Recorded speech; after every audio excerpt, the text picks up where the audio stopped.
हनुमान जी अत्यंत क्रोधित मुद्रा में तीव्र गति से देवलोक की ओर जा रहे थे।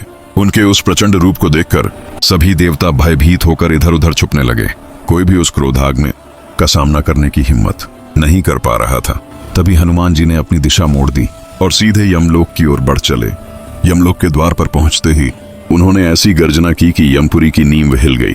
कहां है मृत्यु का स्वामी, कहां है यमराज? आज अंजना का पुत्र न्याय मांगने आया है। उनकी ललकार सुनकर स्वयं यमराज उस अमोघ यमदंड को लेकर बाहर आए, जिस यमदंड के स्पर्श मात्र से आज तक कोई प्राणी जीवित नहीं बचा था।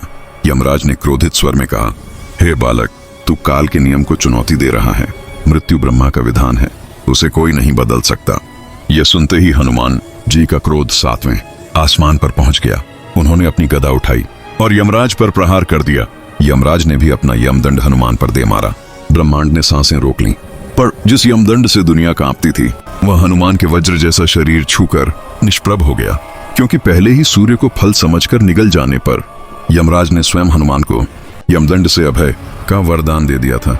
हनुमान जी ने गर्जना की, मुझे मेरी मां वापस कर दो। यमराज ने मना किया तो हनुमान जी ने गदा का ऐसा प्रहार किया कि यमलोक की धरती फट पड़ी। तीनों लोकों में हाहाकार मच गया, सृष्टि का संतुलन डगमगाने लगा। तब अचानक यमलोक में प्रकट हुए स्वयं परमपिता ब्रह्मा जी। रुको हनुमान, तुम्हारा क्रोध सृष्टि के नियमों को भंग कर रहा है। हनुमान जी की आंखों से अश्रु और अग्नि दोनों साथ बह रहे थे। उन्होंने टूटती आवाज में कहा, मुझे मेरी मां चाहिए, बस मेरी मां वापस कर दो, मैं चला जाऊंगा। ब्रह्मा जी ने मना किया। तब उस महान बालक का हृदय फट पड़ा। हनुमान जी जोर जोर से रोने लगे। उनके रोने की ध्वनि इतनी भयंकर थी कि तीनों लोक कांप उठे। तभी वहां प्रकट हुए स्वयं भगवान श्री हरि विष्णु।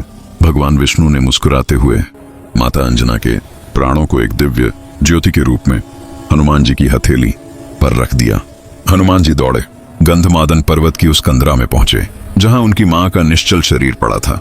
जैसे ही वह दिव्य ज्योति माता अंजना के शरीर में प्रवेश हुई, माता अंजना की आंखें खुली और उनके मुख से निकला बस एक शब्द, हनुमान। बस उसी एक शब्द ने उस प्रलयंकारी क्रोध को पल भर में शांत कर दिया। हनुमान जी मां के चरणों में गिर पड़े और फूट फूट कर रोने लगे।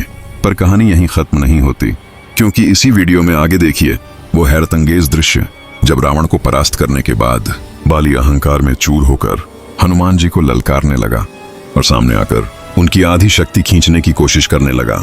तब हनुमान जी ने अपना विकराल रूप धारण किया और ऐसा कुछ किया कि घमंडी बाली थर थर कांपता हुआ जान बचाकर भागने लगा।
रावण मारा जा चुका था।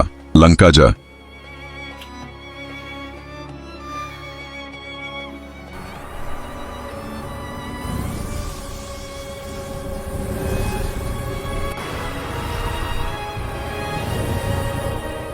रावण मारा जा चुका था, लंका जल चुकी थी और अब किष्किंधा का घमंडी राजा बाली अहंकार के नशे में चूर हनुमान जी के सामने आ डटा।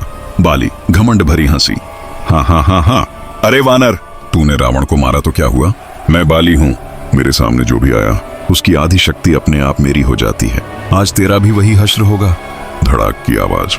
बाली ने अपना हाथ आगे बढ़ाया और हनुमान जी की छाती पर रख दिया। उसकी आधी शक्ति खींचने की प्रक्रिया शुरू हो गई। बाली जोर से हंसते हुए, देख तेरी शक्ति मेरी हो रही है, अब तू मेरे सामने एक साधारण बंदर मात्र रह जाएगा। तभी हनुमान जी की आंखें लाल हो गईं। उनका शरीर फूलने लगा, फूलता गया और अचानक धूम धड़ाम साउंड प्लस विकराल गर्जना। हनुमान जी ने अपना विराट रूप धारण कर लिया।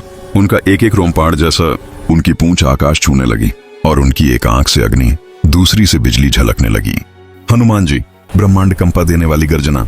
बाली, तू आधी शक्ति खींचता है ना, तो ले मेरी आधी शक्ति ले ले, लेकिन बाकी बची आधी से तेरा सारा घमंड आज चूर चूर कर दूंगा। जोरदार थप्पड़ की आवाज। हनुमान जी ने बस एक हल्का सा थप्पड़ मारा, बस एक, और बाली हवा में 10 योजन उछलकर किष्किंधा की दीवार से टकराया। उसकी सारी हड्डियां चटक गईं, मुंह से रक्त की धारा बहने लगी। बाली कांपती आवाज में, माफ कर दो, मुझसे भूल हो गई। मैं नहीं जानता था आप स्वयं महावीर हैं। हनुमान जी शांत पर भयंकर स्वर में, जब तक राम नाम का जाप करोगे तब तक जीवित रहेगा। एक पल भी अहंकार किया तो फिर मिलूंगा। बाली जमीन पर गिर पड़ा और थर थर कांपता हुआ अपनी जान बचाकर जंगल की ओर भागा। नरेटर आखिरी धमाकेदार लाइन, यही है हमारे पवन पुत्र हनुमान, जिनके सामने न यम टिकता है, न बाली, न काल, न कोई और। जय श्री राम, जय हनुमान।